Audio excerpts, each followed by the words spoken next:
Hey everyone, I'm Northern Explorer. Welcome to my channel. In today's video, I'm going to be installing and doing an overview of my new Dometic CRX65 12-volt refrigerator.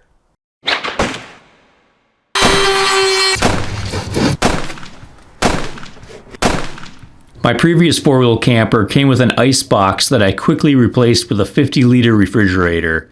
The small amount of extra space in this refrigerator will certainly be appreciated. This refrigerator is equipped with a reversible hinge so you can configure it to open from either direction.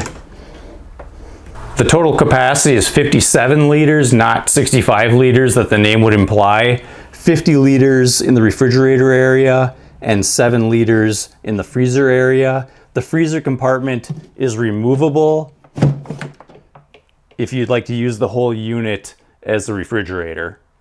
It comes with a small drain that you can hook up as an option. Right back here is where the drain would attach to underneath. I had purchased a flange mount for my refrigerator and I did some test fitting earlier and I realized that I made the tolerance way too close on this frame, so the mount isn't going to work. So I've resorted to mounting it in the way that Dometic says you should mount it anyways. So I have an extra piece of framing here for the screws to go in on the sides. So they just screw into the side and that's what holds it in place. The other minor issue I had is it's sitting kind of wonky. It's leaning back a little bit. At first I thought it was my framing that was off, but I checked my framing and the framing's fine. So I think I got to make an adjustment to the feet to lean this forward a little bit, and then everything will be lined up as it should be.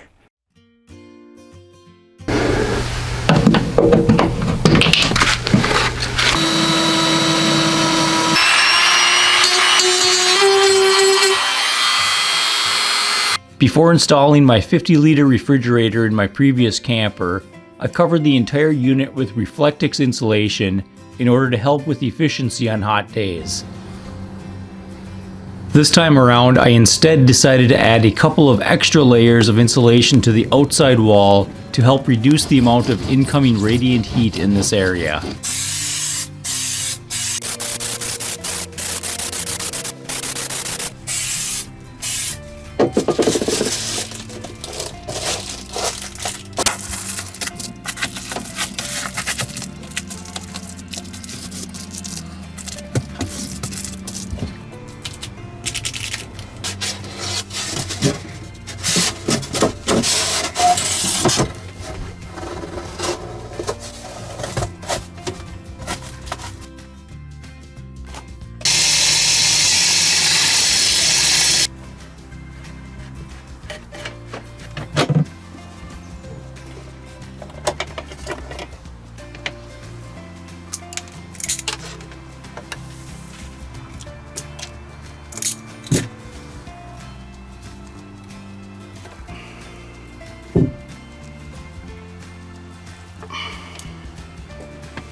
So there's my connectors, and my idea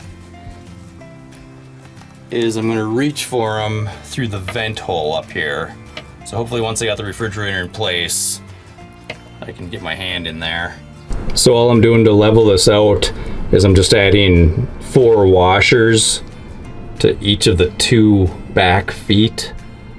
I'm keeping the original screw for now, but if I feel I need to get a longer one, I'm sure I can pick one up that's a 1/4 inch longer at the hardware store.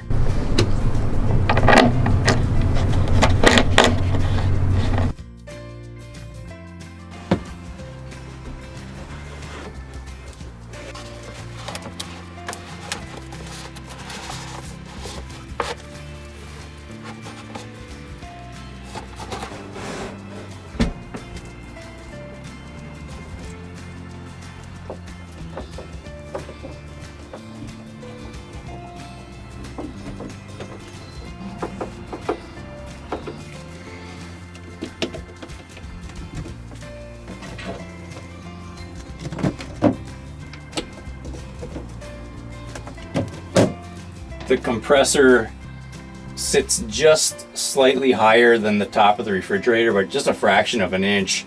So I made this part of my cabinetry easily removable, so I can slide this in and out without it rubbing on anything. So let's see if I can reach this through the top like I had planned.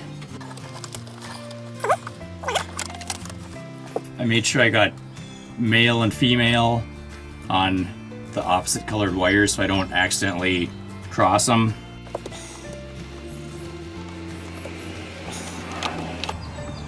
Reachable, and the last step in the process is to put the vent back on.